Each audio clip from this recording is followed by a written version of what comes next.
So next is replication.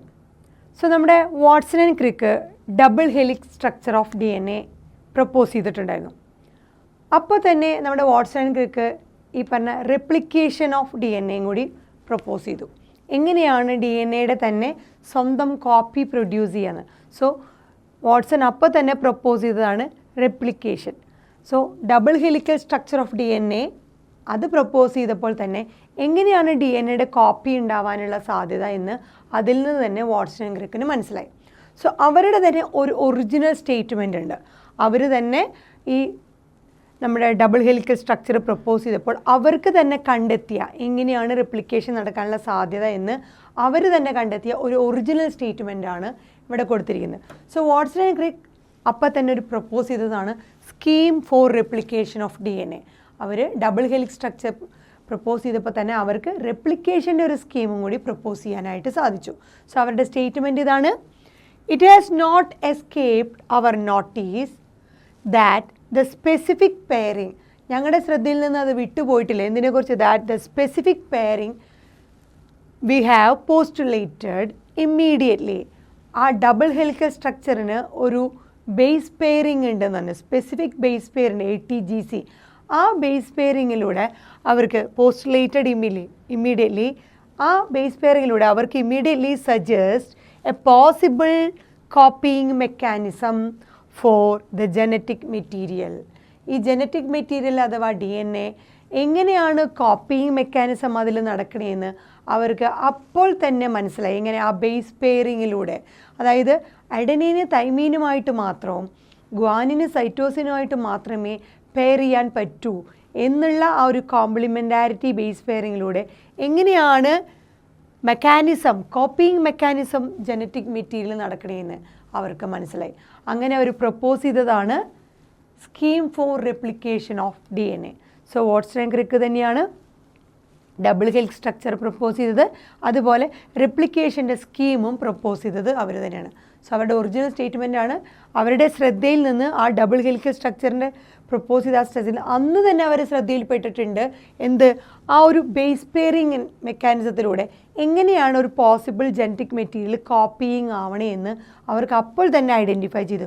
അതായത് DNA ആ double helical സ്ട്രക്ചറിലെ ആ 2 സ്ട്രാൻഡ് സെപ്പറേറ്റഡ് ആയിക്കഴിഞ്ഞാൽ ഓരോ സ്ട്രാൻഡിന് കോംപ്ലിമെൻ്ററി ആയിട്ട് ഒരു സ്ട്രാൻഡ് ഉണ്ടാവാനുള്ള പോസിബിൾ കോപ്പിയിങ് മെക്കാനിസം അന്ന് തന്നെ അവർക്ക് മനസ്സിലായി.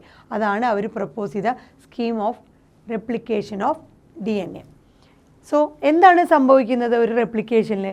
ആ DNA മോളിക്യൂളിൻ്റെ കോപ്പി ഉണ്ടാവുന്നതാണ് റെപ്ലിക്കേഷൻ എന്ന് പറയുന്നത്. സോ 2 സ്ട്രാൻഡ്സ്, DNA ഡബിൾ സ്ട്രാൻഡിലെ 2 സ്ട്രാൻഡ്സ് സെപ്പറേറ്റഡ് ആവുന്നു. അതിനുശേഷം ഓരോ സ്ട്രാൻഡും act as a template. DNA ഓരോ സ്ട്രാൻഡും എന്തായിട്ട് സെപ്പറേറ്റഡ് ആയി ഓരോ സ്ട്രാൻഡും ഈച്ച് സ്ട്രാൻഡും ആക്ട് ആസ് എ ടെംപ്ലേറ്റ് അല്ലെങ്കിൽ പാരൻ്റൽ സ്ട്രാൻഡായിട്ട് ആക്ട് ചെയ്യുന്നു. എന്തിനു വേണ്ടിയിട്ട്? For synthesis of new complementary strand. ഓരോ ടെംപ്ലേറ്റ് സ്ട്രാൻഡും അല്ലെങ്കിൽ പാരൻ്റൽ സ്ട്രാൻഡും അതിന് ഒരു ഡോട്ടർ സ്ട്രാൻഡ് അല്ലെങ്കിൽ കോംപ്ലിമെൻ്ററി സ്ട്രാൻഡായിട്ട് പ്രൊഡ്യൂസ് ചെയ്യാനായിട്ട് ആക്ട് ചെയ്യുന്നു. സോ ആദ്യം ഡബിൾ സ്ട്രാൻഡ് DNA സെപ്പറേറ്റഡ് ആവുന്നു. ഓരോ സെപ്പറേറ്റഡ് സ്ട്രാൻഡും ടെംപ്ലേറ്റ് അഥവാ പാരൻ്റൽ സ്ട്രാൻഡായിട്ട് ആക്ട് ചെയ്യുന്നു. ആ പാരൻ്റൽ അല്ലെങ്കിൽ ടെംപ്ലേറ്റ് സ്ട്രാൻഡിൽ നിന്ന് പുതിയ കോംപ്ലിമെൻ്ററി സ്ട്രാൻഡുകൾ ഉണ്ടാകുന്നു. അതാണ് റെപ്ലിക്കേഷൻ. സോ ആ പുതിയ സ്ട്രാൻഡുകളെ നമ്മൾ ഡോട്ടർ സ്ട്രാൻഡ് എന്ന് പറയുന്നു. ഏത് സ്ട്രാൻഡിൽ നിന്നാണ് അത് കോപ്പി ചെയ്തെടുക്കുന്നത് അതിനെ പറയുന്നതാണ് പാരൻ്റൽ അഥവാ template strand. So after completion of replication കഴിഞ്ഞു കഴിഞ്ഞാൽ എന്ത് സംഭവിക്കുന്നു? ഈച്ച് DNA മോളിക്യൂൾ റെപ്ലിക്കേഷൻ അഥവാ കോപ്പിയിങ് മെക്കാനിസം കഴിഞ്ഞു കഴിഞ്ഞാൽ ഉണ്ടാവുന്ന ഓരോ DNA മോളിക്യൂളും എങ്ങനെയായിരിക്കും? ഓരോ DNA മോളിക്യൂളിലും ഒരു പാരൻ്റൽ സ്ട്രാൻഡും ഒരു ന്യൂലി സിന്തസൈസ്ഡ് സ്ട്രാൻഡ് ഉണ്ടാവും. സോ ഒരു ഡബിൾ സ്ട്രാൻഡ് DNA റെപ്ലിക്കേറ്റ് ചെയ്ത് കഴിഞ്ഞാൽ അല്ലെങ്കിൽ കോപ്പി ചെയ്ത് കഴിഞ്ഞാൽ റെപ്ലിക്കേഷൻ്റെ അവസാനം എന്താണ് ഉണ്ടാവുന്നത്? ഓരോ DNA മോളിക്യൂളിലും ഒരു പാരൻ്റൽ സ്ട്രാൻഡ് ഉണ്ടാവും. അതായത് ഒരു ടെംപ്ലേറ്റ് അല്ലെങ്കിൽ പാരൻ്റൽ സ്ട്രാൻഡ് ഉണ്ടാവും. പിന്നെ ഒരു ന്യൂലി സിന്തസൈസ്ഡ് സ്ട്രാൻഡ് ഉണ്ടാവുന്നു. സോ ഇതിനെ വിളിക്കുന്ന പേരാണ് semi conservative DNA replication. So Watson and Crick തന്നെയാണ് semi conservative DNA replication propose ചെയ്ത്. സെമി കൺസർവേറ്റീവ് എന്ന് പറഞ്ഞാൽ പാരൻ്റൽ സ്ട്രാൻഡിൽ ഒരു സ്ട്രാൻഡ് അങ്ങനെ തന്നെ നിർത്തിക്കൊണ്ട് അതിന് കോംപ്ലിമെൻ്ററി ആയിട്ട് ഒരു ഡോട്ടർ സ്റ്റാൻഡ് അല്ലെങ്കിൽ ഒരു കോംപ്ലിമെൻ്ററി സ്ട്രാൻഡ് അല്ലെങ്കിൽ ന്യൂ സ്ട്രാൻഡ് ഉണ്ടാവുന്നത് കൊണ്ട് സെമി, ഭാഗികമായി പാരൻ്റൽ സ്ട്രാൻഡ് അവിടെ നിൽക്കുന്നതുകൊണ്ട് സെമി, കൺസേർവ് ചെയ്ത് അവിടെ തന്നെ നിൽക്കുന്നുണ്ട്, semi conservative DNA replication. So replication എന്ന് പറഞ്ഞു കഴിഞ്ഞാൽ എന്താണ്? സിന്തസിസ് ഓഫ് ന്യൂ DNA, പുതിയ DNA മോളിക്യൂൾ പ്രൊഡ്യൂസ് ചെയ്യുന്നു from pre existing DNA. So pre existing DNA മോളിക്യൂളിൽ നിന്ന് പുതിയ ഒരു സ്ട്രാൻഡ് പ്രൊഡ്യൂസ് ചെയ്യുന്നതിനെയാണ് റെപ്ലിക്കേഷൻ എന്ന് പറയുന്നത്. പുതിയതായി പ്രൊഡ്യൂസ് ചെയ്യുന്ന സ്ട്രാൻഡ് അല്ലെങ്കിൽ കോംപ്ലിമെൻ്ററി സ്ട്രാൻഡ് എന്ന് പറഞ്ഞാൽ exactly similar to the parental strand. So parental സ്ട്രാൻഡിന് ഒരു കാർബൺ കോപ്പി ഉണ്ടാക്കുക എന്ന് വേണമെങ്കിൽ നമ്മുടെ റെപ്ലിക്കേഷന് പറയാം. സോ റെപ്ലിക്കേഷൻ എന്ന് പറഞ്ഞാൽ ഒരു കോപ്പിയിങ് മെക്കാനിസമാണ്. എന്തിൻ്റെയാണോ ആ ജനറ്റിക് മെറ്റീരിയലിനെ കോപ്പിയിങ് മെക്കാനിസത്തിനെയാണ് റെപ്ലിക്കേഷൻ എന്ന് പറയുന്നത്. ആ റെപ്ലിക്കേഷൻ പ്രപ്പോസ് ചെയ്തത് വാട്സൺ ക്രിക്കാണ്. Watson Crick double helical structure propose ചെയ്തപ്പോൾ തന്നെ അവരുടെ ശ്രദ്ധയിൽപ്പെട്ടതാണ് ഒരു possible copying mechanism, genetic material copy ചെയ്യാനുള്ള ആ മെക്കാനിസം അന്ന് തന്നെ ആ ബേസ് പെയറിങ്ങിലൂടെ അവർക്ക് മനസ്സിലായി. അങ്ങനെ ആ സെമി കൺസർവേറ്റീവ് DNA റെപ്ലിക്കേഷൻ എന്ന് പറഞ്ഞൊരു സ്കീം പ്രപ്പോസ് ചെയ്തു. ആ സെമി കൺസർവേറ്റീവ് DNA റെപ്ലിക്കേഷൻ മോഡലിൽ പറയുന്നത് 2 സ്ട്രാൻഡുകൾ സെപ്പറേറ്റഡ് ആവുന്നു. ആ സെപ്പറേറ്റഡ് ആയിട്ടുള്ള ഓരോ സ്ട്രാൻഡും ടെംപ്ലേറ്റ് ആയിട്ട് ആക്ട് ചെയ്യുന്നു.